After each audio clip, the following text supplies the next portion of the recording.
जहां एक तरफ रूस ने दे दी है तुर्की को बड़ी वाली धमकी, जंग के लिए तैयार रहना, अगर ऐसी हरकत की तो आखिर बड़े जमीन पर क्या कब्जा करने के लिए बढ़ रहा था तुर्की, इसलिए रूस ने ये धमकी दी है, या फिर यहाँ पर सचमुच युद्ध की शुरुआत हो जाएगी। एक तरफ ये सब कुछ हो रहा है तो वहीं दूसरी तरफ कतर ने आखिरकार भारत को उत्तर दिया जाकिर नाइक के बारे में। भारत का महत्व दुनिया को समझ में आ गया है। जानेंगे कतर ने क्या कहा है। जियोपॉलिटिक्स में धमाल मचा हुआ है, आइए जानते हैं इन खबरों को विस्तार से। ऐसा है कि अर्दोगन की गर्मी निकल कर अब बाहर आ रही है। अर्दोगन अपने देश में इस वक्त नापसंद किए जाने वाले नेताओं में आ रहे हैं और उनकी लोकप्रियता भारी तरीके से गिर रही है। इस बीच एक इस्तांबुल में विस्फोट हो जाता है। हालांकि इस्तांबुल में जो ये विस्फोट होता है, इस विस्फोट में 6 लोग कथित तौर पर मारे जाते हैं। अब इसको लेकर भी विवाद खड़ा हो गया है। कहा जा रहा है कि दरअसल ये फॉल्स फ्लैग ऑपरेशन था। अब ये फॉल्स फ्लैग ऑपरेशन क्या है तो आपको बता दें, दरअसल तुर्की कुछ और करना चाहता था और इसके लिए उसने एक बहाना बनाया। मतलब ये भी कहा जाने लगा कि ये जो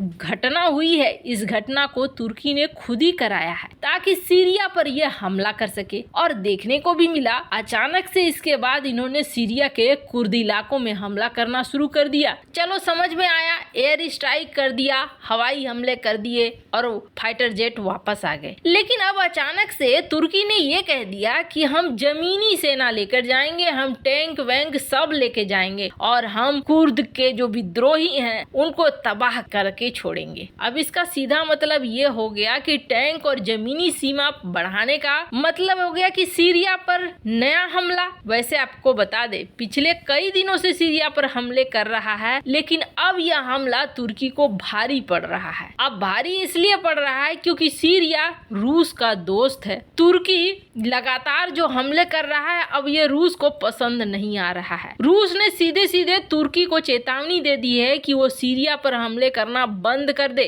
तुमने पहले ही एयर स्ट्राइक किया है और इस एयर स्ट्राइक में 31 लोग मारे गए हैं, कई लोग घायल हो गए हैं। हालांकि सीरिया ने भी इसका जवाब दिया था। तुर्की की सीमा पर रॉकेट दाग दिया गया था जिससे सिर्फ 3 लोग घायल हुए थे। अब अभी फिलहाल में रूस और तुर्की के बीच बड़े अच्छे संबंध बन रहे थे, लेकिन दोनों देशों के बीच से अब कड़वाहट जन्म लेना शुरू कर रही है। तुर्की है तो नाटो का सदस्य, लेकिन रूस के अधिक करीब है। रूस और तुर्की के बीच पुतिन युग में संबंध और भी गहरे होते चले गए। लेकिन सीरिया एक ऐसा मुद्दा है जिसमें दोनों एक दूसरे के आमने सामने खड़े हैं। तुर्की यहाँ पर जो कुर्दिस्तान वर्कर्स पार्टी है उसको एक आतंकी संगठन मानता है और उसका मानना है कि सीरिया में लड़ रहे YPG इसी की शाखा है जिसे वो समाप्त कर देना चाहता है। PKK को अमेरिका भी एक आतंकी संगठन मानता है, लेकिन YPG कुर्द मिलिशिया के नेतृत्व वाली सीरियन डेमोक्रेटिक फोर्सेस से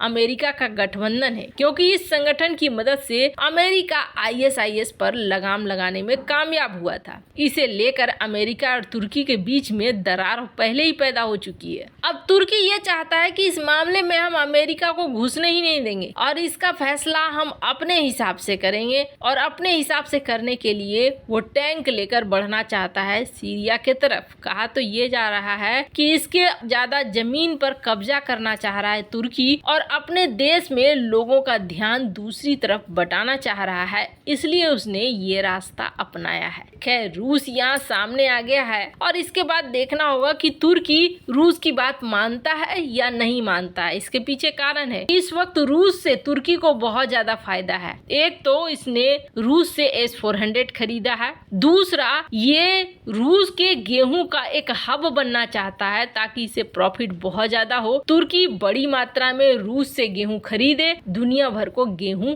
बेचे और ऐसा ही वो तेल के लिए भी करना चाहता है कि एक सेंटर बन जाए और फिर तुर्की दुनिया के कई देशों को तेल बेचे, रूसी तेल, जिससे तुर्की को भी फायदा हो। ऐसे में तुर्की एक नया खतरा मोल नहीं लेना चाहेगा, पर कहते हैं ना, विनाश काले विपरीत बुद्धि, कुछ भी हो सकता है। जहाँ एक तरफ ये सब कुछ हो रहा है तो वहीं दूसरी तरफ आप सोचेंगे कि पूरब की जगह पश्चिम से सूरज कैसे उगाया और भारत ने आखिर ये सब कुछ कैसे कर दिया। आपको याद होगा कतर, जब भारत में एक नेता ने बयान दिया था, नुपुर शर्मा ने बयान दिया था और उस बयान के ऊपर बवाल मचाने वाले देशों में कतर भी शामिल था। कतर के यहाँ कहा गया कि जाकिर नाइक पहुंचा फीफा वर्ल्ड कप में और इसने इस पूरे आयोजन का इस्तेमाल किया अपना प्रचार करने के लिए। जाकिर नाइक भारत का भगोड़ा है और ये भगोड़ा भागकर मलेशिया पहुंचा। मलेशिया ने इसे शरण दी है और मलेशिया से ये फिर कथित तौर पर पहुंचा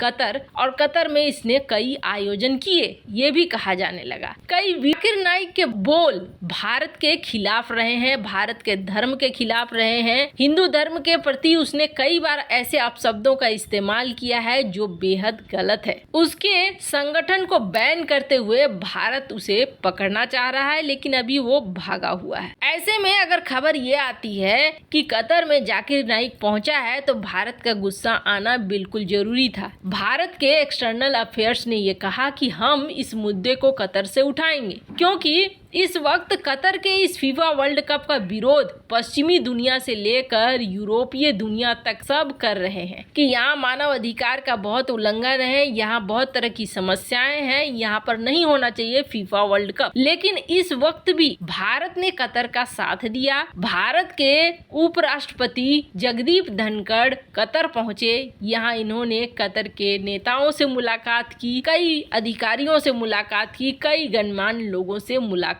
की। मतलब कहीं न कहीं हमने कतर को ये दिखाया कि चलो आप जो ये आयोजन कर रहे हो हम इसके लिए आपके साथ खड़े हैं। फिर कतर ऐसा कैसे कर सकता है। अब जैसे ही ये खबर कतर तक पहुंची, भारत के विदेश मंत्रालय ने ये क्वेश्चन किया होगा, वैसे ही कतर ने कहा कि नहीं, हमने आधिकारिक तौर पर नहीं बुलाया है, भारत हमारे लिए बहुत महत्वपूर्ण है और जाकिर नाइक अगर पहुंचा भी होगा फीफा वर्ल्ड कप में तो वो अपने खर्चे पर पहुंचा होगा, अपने हिसाब से पहुंचा होगा। आधिकारिक तौर पर कतर ने उसे नहीं बुलाया है। अब कतर ने अचानक से ये पलटी क्यों मारी? कतर कह सकता था कि हाँ हमने बुलाया है, तो इसके पीछे कारण है। यूएई सबसे बड़ा कारण है और खाड़ी के देश सबसे बड़े कारण है। हाल ही में यूएई और भारत के बीच व्यापार बहुत ज्यादा बढ़ गया है। कहा जा रहा है बहुत जल्दी ये व्यापार $100 बिलियन का हो जाएगा। अब ये चीजें खाड़ी के बाकी देश भी देख रहे हैं और उन्हें भी समझ में आ रहा है